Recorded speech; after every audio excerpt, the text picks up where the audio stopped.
Selamat siang semuanya. Hari ini luar biasa sekali. Tadi lagu yang terakhir ini sebetulnya tidak direncanakan. Betul ya Kak Ferdi ya? Tidak direncanakan ya. Tapi aku merasa bahwa lagu itu sangat tepat sekali tentang apa yang aku mau sampaikan hari ini. Kalau minggu lalu kita sudah belajar bersama-sama, kita mengakhiri tentang perjalanan perubahan. Dan kita belajar bahwa di dalam kehidupan kita, mau pekerjaan kita seperti apa, mau pemasukannya berapa, mau dari keluarga yang seperti macam apa. Tetapi kalau kita mau menjadi orang yang sukses, sukses itu bukan ditentukan dari jumlah uang atau posisi atau berapa pengikut kita, tetapi kita sukses atau tidak itu ditentukan dari apa? Tujuan. Apakah kita mencapai tujuan yang sudah dikasih dalam kehidupan kita, ini yang sudah diberikan dalam kehidupan kita. Dan kita sudah belajar bahwa ada 5 tujuan dalam kehidupan kita. Yang pertama adalah worship, katakan worship. Lalu fellowship, katakan fellowship. Yang ketiga apa?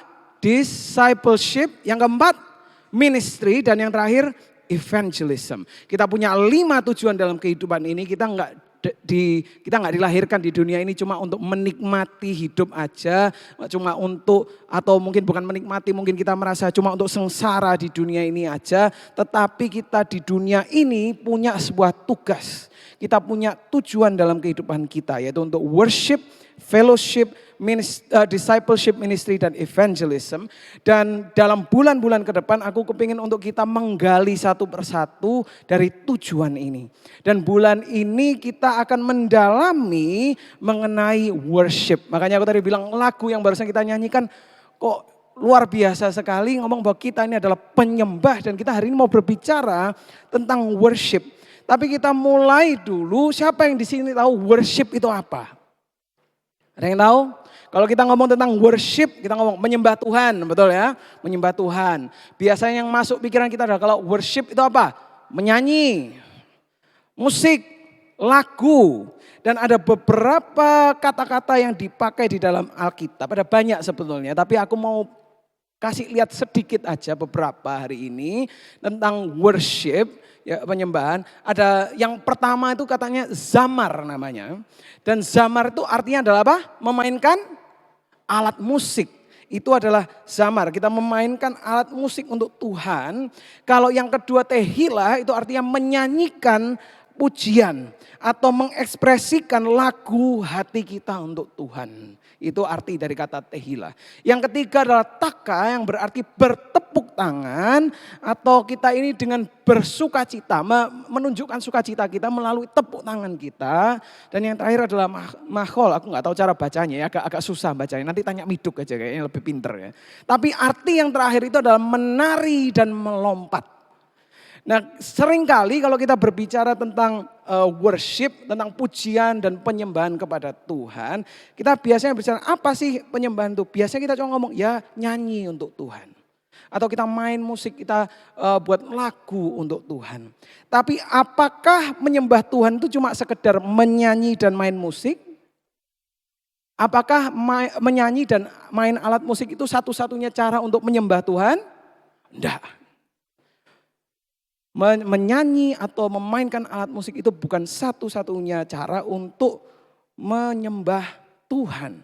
Kalau worship itu cuma bisa dilakukan melalui menyanyi, berarti ada orang-orang di dunia ini yang bisu, mereka tidak bisa menyembah Tuhan. Betul? Kalau menyembah Tuhan itu cuma main alat musik, ada orang-orang di sini yang nggak bisa main alat musik, berarti kita nggak bisa nyembah Tuhan dong. Betul enggak? Jadi hari ini aku kepingin kita untuk belajar bersama-sama kebenaran mengenai arti sepenuhnya dari worship. Worship ini kita cuma tahu sebagian selama ini. Tetapi kita hari ini mau menggali lebih dalam lagi apa sih sebetulnya makna dari worship. Makna yang lebih dalam yang kita perlu ketahui dan pelajari untuk menjadi dasar kita ketika kita ini menyembah. Dan hari ini aku ada 3 poin. Apa itu penyembahan? Yang pertama apa? Gaya hidup. Yang kedua, tanda kasih. Dan yang ketiga, sebuah hadiah. Penyembahan adalah gaya hidup. penyembahan adalah tanda kasih, dan penyembahan adalah sebuah hadiah. Yang pertama, penyembahan adalah gaya hidup. Aku kepingin ngajarin satu kata lagi tentang penyembahan, yaitu adalah syakah. Katakan syakah. Ada yang tahu syakah itu apa? Syakah ini dipakai di firman Tuhan banyak sekali, lebih dari 90 kali dipakai kata syakah ini. Dan arti dari syakah itu adalah untuk sujud, berlutut atau tiarap. Jadi sujud, berlutut, ini namanya syakah. Kalau di sini sebelum aku jelasin lebih dalam lagi, aku mau nanya. Kalau di sini ketemu dengan Bapak Presiden, misalnya Kak Daniel boleh deh. Kalau ketemu sama Bapak Presiden, salaman sama Bapak Presiden, seperti apa? Lah oke, lihat semua? Lihat ya. Tadi seperti apa? Salamnya. Nah gini ya, ada nunduknya sedikit, betul kan? Biasanya kalau kita ketemu orang yang kita hormati, mau itu orang lebih tua atau orang yang kita merasa ini orang hebat, kalau kita salaman sama mereka biasanya ngapain? Nunduk, betul ya. Kalau zaman dahulu ketika orang-orang itu bertemu dengan raja, mereka itu harus bersujud. Jadi ketika mereka bertemu dengan raja, mereka biasanya bersujud seperti ini. Dan itu adalah arti dari syakah. Tapi syakah ini lebih dari cuma postur fisik yang berlutut dan sujud kepada orang itu atau kepada Tuhan. Syakah ini berbicara tentang gaya hidup kita. Kalau tadi kita bilang waktu kita salaman, tunduk gini, itu bukan cuma kepalanya yang tunduk. Tetapi syakah itu artinya hidupnya kita pun juga tunduk kepada Tuhan. Itu yang namanya syakah. Syakah bukan cuma bicara gerakan fisiknya, tetapi sikap kita, gaya hidup kita yang menunjukkan apa? Ketika kita melakukan seperti ini atau kita sujud menyembah itu menunjukkan apa? Penghormatan kepada Tuhan. Jadi syakah itu adalah gaya hidup kita yang menunjukkan penghormatan kepada Tuhan. Syakah, worship is a lifestyle, katakan lifestyle.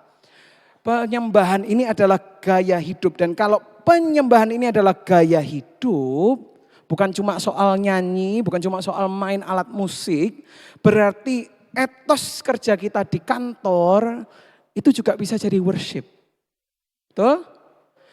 Bagaimana kita mengurus rumah tangga kita, di dalam keluarga kita, menjalin hubungan dalam situ, itu bisa menjadi worship. Kita bisa jadi orang yang pekerja yang sangat rendah, yang kerjaannya cuma nyapu-nyapu, gajinya enggak besar, tapi kita bisa menyembah Tuhan melalui apa yang kita lakukan. Karena penyembahan itu adalah gaya hidup.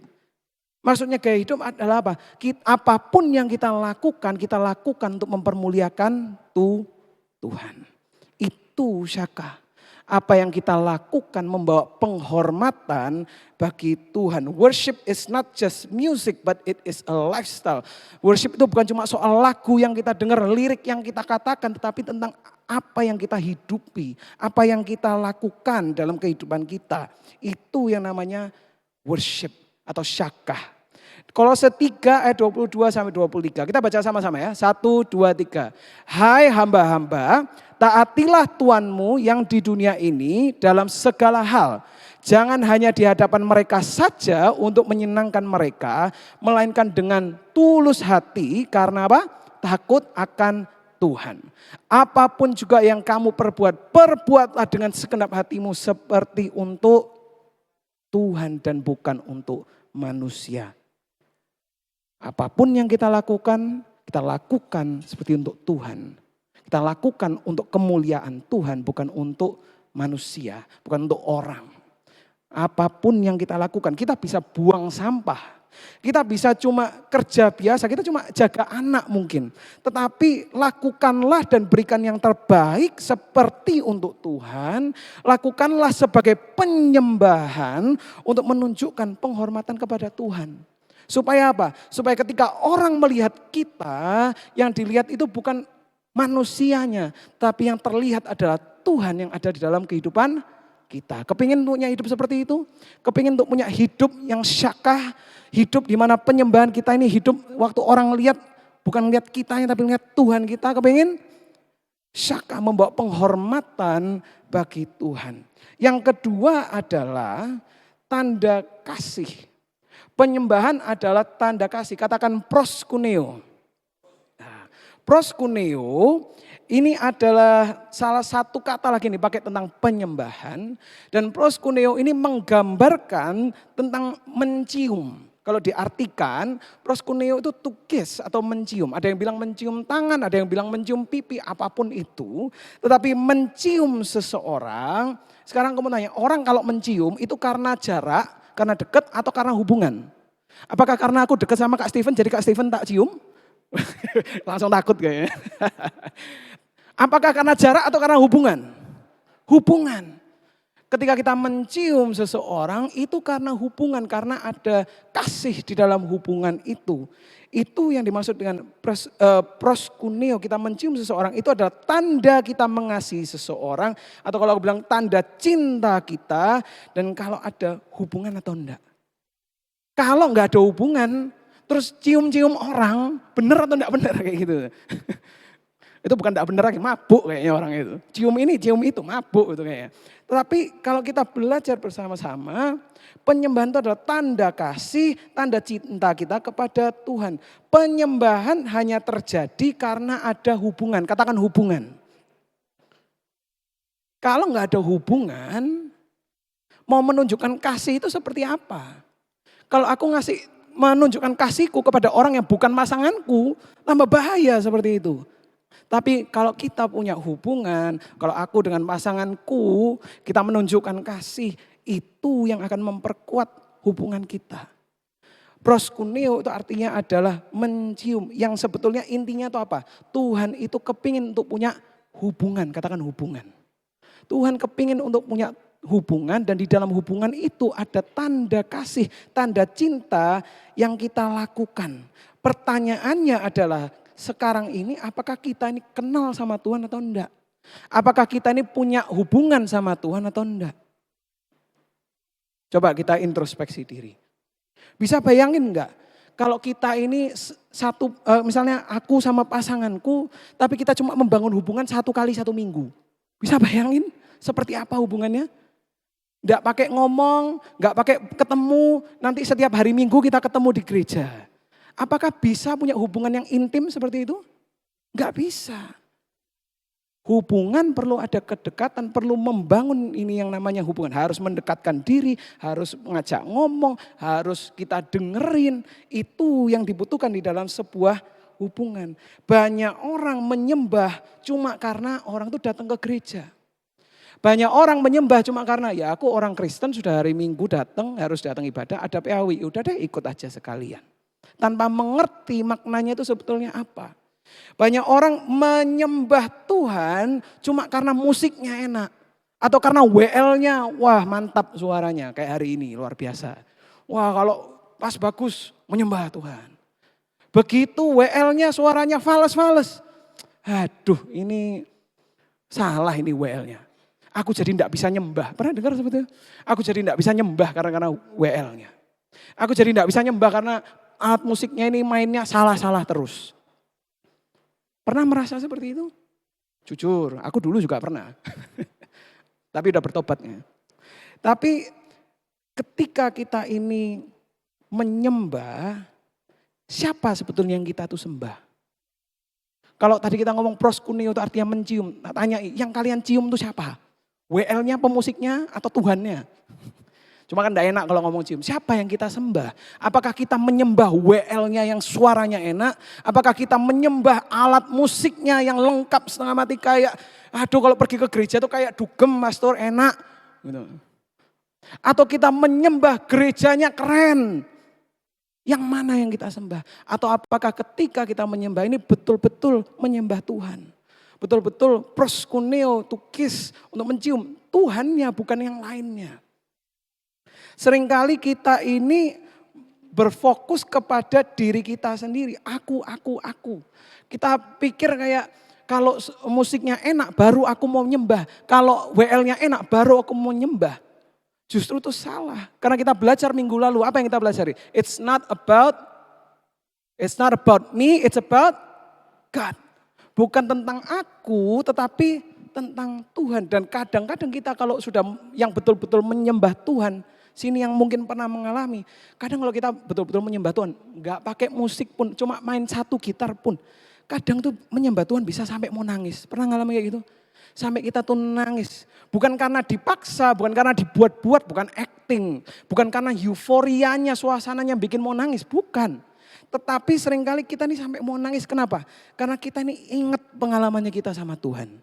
Karena kita ingat kesetiaannya Tuhan, kita ingat kebaikannya Tuhan, kita punya hubungan sama Tuhan. Jadi waktu kita nyembah itu kita bisa, oh iya aku teringat hubunganku sama Tuhan. Aku ingat Tuhan itu baik, aku ingat Tuhan itu setia. Masalahnya masih ada, tapi kitanya enggak pengaruh, mau ada masalah, mau suaranya jelek, mau PAW enggak lengkap alat musiknya. Tapi aku tetap memilih untuk menyembah Tuhan, karena menyembah Tuhan itu antara kita sama Tuhan. Bukan antara aku sama orang lain, kita bareng-bareng sama Tuhan, bukan. Antara kita dengan Tuhan, kita yang menyembah Tuhan. Di Yesaya 29 ayat 13. Yesaya 29 ayat 13 mengatakan, dan Tuhan telah berfirman, oleh karena bangsa ini datang mendekat dengan apa? Mulutnya dan memuliakan aku dengan bibirnya, padahal hatinya menjauh daripadaku dan ibadahnya kepadaku hanyalah perintah manusia yang dihafalkan. Kalau kita datang ke gereja, terus tolak ukur bahwa kita ini betul-betul menyembah Tuhan adalah ketika kita merasakan bulu kudunya naik semua gitu. Atau ketika kita sampai menangis-nangis. Sampai akhirnya kita acting menangis-nangis supaya kelihatan kayak lebih rohani. Atau kita berusaha kelihatan yang seperti yang paling kudus, paling angkat tinggi tangannya. Dikatakan seperti ayat ini, bisa jadi dengan mulutnya memang mendekat.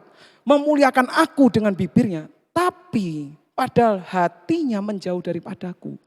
Ibadahnya kepadaku hanyalah perintah manusia yang dihafalkan.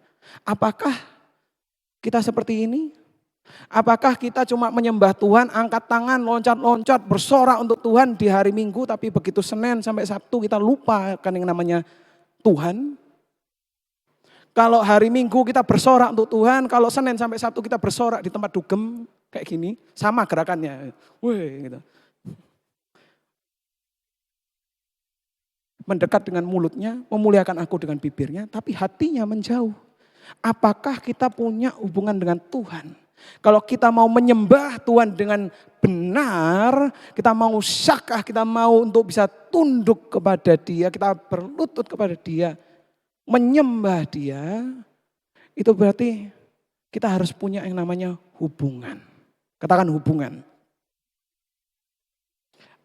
Aku kepengen cerita sedikit dari Yohanes 4 ayat 20 sampai 21. Ada yang tahu nih ceritanya tentang apa? Suatu hari Yesus sedang berjalan dan dia dengan sengaja melewati satu tempat. Dan di tempat itu dia bertemu dengan wanita mana? Samaria. Dan waktu itu siang-siang panas sekali, dia perempuan ini keluar sendiri, Yesus duduk di sebelah tempat pengambilan air itu ya. Lalu Yesus ngomong sama perempuan ini, ambilin air dong. Pada saat itu orang-orang Yahudi sebetulnya nggak boleh ngomong, bukan nggak boleh, nggak suka sama orang-orang Samaria. Wanita ini kaget, kok mau orang ini minta dari aku. Jadi akhirnya dia oke deh. Setelah itu mereka ngobrol-ngobrol, bercerita-cerita. Lalu Yesus bercerita sama dia dan Yesus ngomong, kamu tahu kamu sekarang ini tinggal tanpa suamimu. Dan dia bilang, oh iya selama ini sudah, Yesus bisa menebak kamu selama ini, ya betul yang sekarang ini bukan suamimu, kamu udah punya 5 suami sebelumnya. Tapi yang aneh adalah, yang aku terus renungkan adalah, kenapa di akhir dari pembicaraan itu, pembicaraannya masuk ke dalam ayat 20 sampai 24 ini. Dikatakan nenek moyang kami, ini perempuannya yang ngomong, nenek moyang kami menyembah di atas gunung ini. Tetapi kamu katakan bahwa Yerusalemlah tempat orang menyembah. Zaman dulu orang kalau menyembah, itu tempatnya di Yerusalem. Ada tempatnya, ada baitnya, ada waktunya, ada caranya. Lalu dikatakan kata Yesus kepadanya, percayalah kepadaku hai perempuan, saatnya akan tiba bahwa kamu akan menyembah Bapa bukan di gunung ini dan bukan juga di Yerusalem. Kamu menyembah apa yang tidak kamu kenal, kami menyembah apa yang kami kenal. Sebab keselamatan datang dari bangsa Yahudi. Tetapi saatnya akan datang dan sudah tiba sekarang bahwa penyembah benar akan menyembah Bapa dalam roh dan kebenaran sebab Bapa menghendaki penyembah-penyembah demikian. Allah itu roh dan barang siapa menyembah dia haruslah menyembahnya dalam apa? Roh dan kebenaran. Proskuneo, kalau kalian baca di sini, menyembah di sini dikatakan dengan proskuneo. Kenapa kok penting berbicara tentang ini? Karena waktu aku baca pertama aku merasa agak nggak nyambung. Kenapa kok Tuhan ngomongnya di sini? Kenapa kok ngomongnya seperti ini? Tapi setelah kalau tadi kita baca bahwa orang biasanya kalau nyembah di Yerusalem. Tapi Tuhan bilang akan tiba waktunya penyembah-penyembah yang proskuneo. Artinya apa? Yang ada hubungan. Artinya yang aku ambil dari sini, yang Tuhan sampaikan ke aku adalah it's not about the place, it's not about the time, it's about the relationship.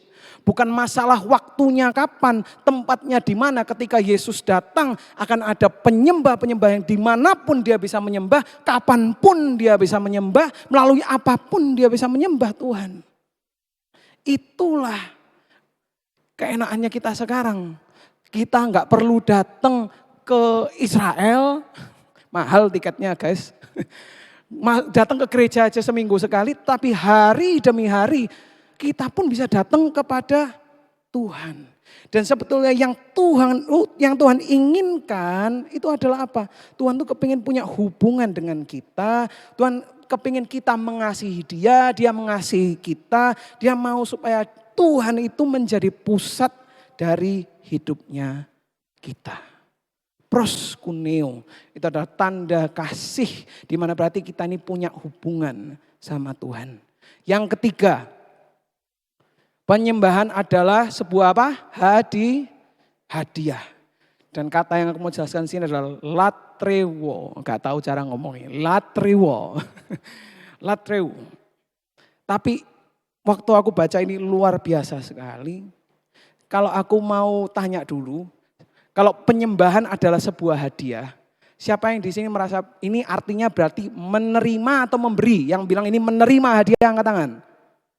Oke, yang bilang ini memberi hadiah, angkat tangan. Oke, yang gak ngerti angkat tangan.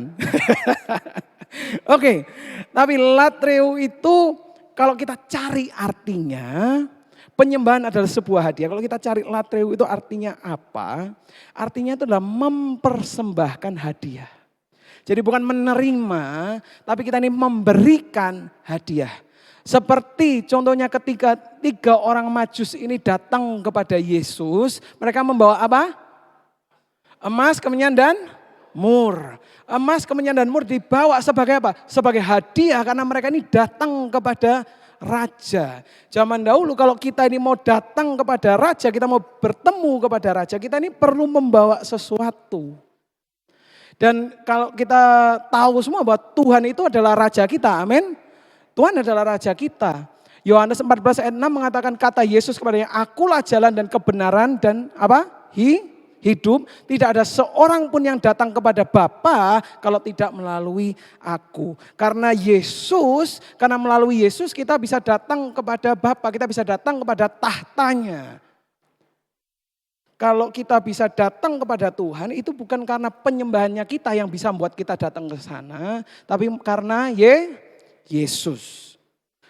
Hanya oleh darah Yesus. Dan sekarang kita dilayakkan, kita bisa datang kepada Sang Raja. Pertanyaannya adalah apa hadiah yang kita bawa waktu ketemu sama Raja.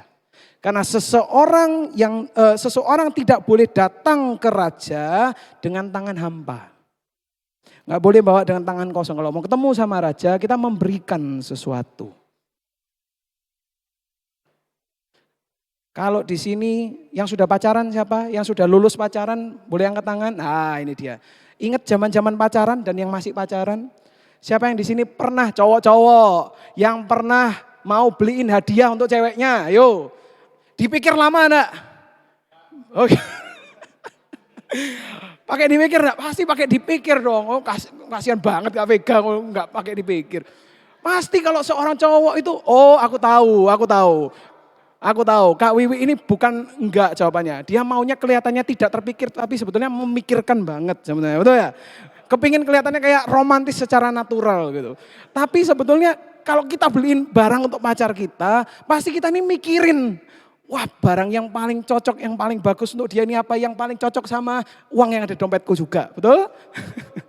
Nanti dipikirin bungkusnya seperti apa, dipikirin pitanya seperti apa, dipikirin nanti ngasihnya seperti apa. Wah sudah banyak sekali yang dipikirkan. Pertanyaannya adalah apakah kita punya mindset yang sama ketika kita memberikan hadiah kita kepada raja? Kalau untuk pacar atau pasangan kita aja seperti itu, apalagi kepada raja kita, apakah kita melakukan yang sama? Apakah kita pernah bertanya apa yang aku mau bawa ke rajaku? Apa yang aku mau bawa kepada Tuhan? Atau apakah jangan-jangan kita datang ke Tuhan tuh ya udah Tuhan ini aku apa adanya terima aja kayak gini ya.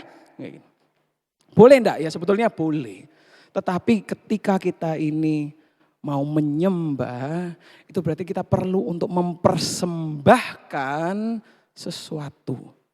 Kita perlu untuk membawa suatu hadiah untuk raja. Banyak orang datang cuma untuk menerima. Banyak orang datang ke gereja untuk menerima. Aku kepingin dapat firman yang bagus. Aku kepingin dapat penyembahan yang suaranya paling oke, yang WL-nya paling hebat. Aku kepingin untuk menerima aku. Tapi kita lupa bahwa itu it's not about me, it's about God. Bukan tentang kita, tetapi tentang Tuhan. Ibaratnya kita ini kayak anak yang datang ke acara ulang tahun, enggak bawa kado terus komplain, aku kok gak dapat kado. Betul? Aku dapatnya apa? Stop dulu. Menyembah itu bukan tentang menerima. Menyembah itu tentang memberi. Apa yang bisa aku berikan kepada Tuhanku? Apa yang bisa aku bawa untuk Tuhan? Coba kita dari rumah sudah setting mindset dan hatinya kita. Kita datang untuk memberi. Tuhan aku datang ke gereja untuk memberi. Tuhan aku datang kepadamu untuk memberi. Memberi apa? Apa yang kita berikan? Ucapan syukur kita, pujian kita, hidup kita pun kita berikan. Tuhan ini hidupku. Latreo, syaka, proskuneo semuanya itu. Yang kita berikan adalah suatu penghargaan. Ini Tuhan yang aku mau berikan untuk kamu. Hari ini firmanku pendek, cuma 3 ini intinya. Bahwa di dalam penyembahan itu bukan cuma suatu aktivitas yang kita lakukan seminggu sekali. Tetapi penyembahan adalah gaya hidup kita. Di mana apapun yang kita lakukan untuk Tuhan. Yang kedua, penyembahan adalah tanda kasih atau tanda cinta kita kepada Tuhan. Yang berarti proskuneo, bahwa Tuhan ingin sebuah hubungan yang intim dengan kita. Dan yang terakhir latreu, sebuah hadiah. Apa yang kita bawa ketika kita datang kepada Tuhan? Aku mau bacakan dari Mazmur 42 ayat 4. Aku boleh minta tim praise and worship untuk naik ke atas. Daud mengatakan di Mazmur 42 ayat 4. Inilah yang hendak ku ingat sementara jiwaku gundah gulana. Bagaimana aku berjalan maju dalam kepadatan manusia, mendahului mereka melangkah ke rumah Allah dengan suara sorak-sorai dan nyanyian syukur. Dalam keramaian orang-orang yang mengadakan perayaan.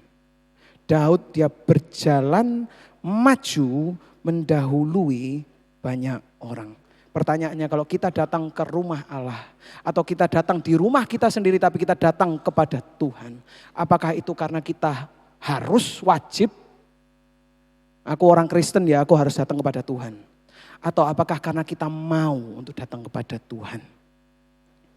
Apakah kita datang kepada Tuhan supaya diakui bahwa kita orang Kristen, supaya kita kelihatan kudus? Atau kita datang karena kita ingin memberikan sesuatu kepada Tuhan. Saya datang untuk memberi hadiah. That's worship. Itu yang namanya worship. Bukan cuma sekedar lagu, bukan cuma sekedar musik. Tapi segenap hidup kita itu adalah worship. Ada satu quote yang bagus sekali mengatakan, worship is not what you do. Worship itu bukan sesuatu yang kamu lakukan. Worship is who we are. Worship itu adalah hidup kita. Hidupku ini loh, worship.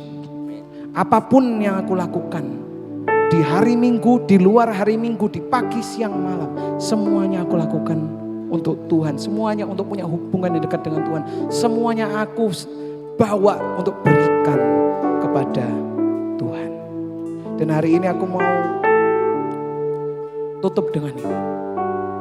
Kita di dunia ini bisa mau jadi dokter. Kita bisa mau jadi bisnismen. Kita bisa mau jadi teknik sipil, apapun itu. Tetapi semuanya itu bukan tujuan. Itu namanya karir. Tujuan kita di hidup ini, tujuan hidup kita di dunia ini adalah untuk menyembah Tuhan. Amin. Boleh kita bangkit berdiri bersama-sama? Dan aku mau sharing sama kalian satu ayat dan aku mau kita baca bersama-sama. Ayat ini aku akan pakai untuk nanti kita hafalkan bersama-sama bulan ini. Kalau waktu ini bulan-bulan yang lalu kita belajar tentang Roma 12 ayat 2. Sekarang aku mau mundur satu ayat. Roma 12 ayat 1. Boleh kita baca sama-sama ya? 1, 2, 3. Karena itu saudara-saudara, demi kemurahan Allah aku menasihatkan kamu, persembahkanlah dirimu sebagai persembahan hidup yang kudus, yang berkenan kepada Allah. Itu adalah ibadahmu. True worship itu bukan nyanyi, true worship itu bukan musik, tapi true worship itu adalah mempersembahkan dirimu sebagai persembahan hidup yang kudus. Amin. Mau hari ini untuk kita mempersembahkan hidup kita kepada Tuhan? Mau gak hidup kita ini jadi penyembahan untuk Tuhan? Amin. Yes. Kalau mau, mari kita nyanyikan satu lagu ini bersama-sama, lalu kita akan tutup dalam doa. Saat ku masuk ke hadirat-Mu, ku tersungkur dan sembah. Ku persembahkan korban syukurku yang terbaik bagimu. Saat ku masuk ke hadirat-Mu, ku tersungkur dan sembah.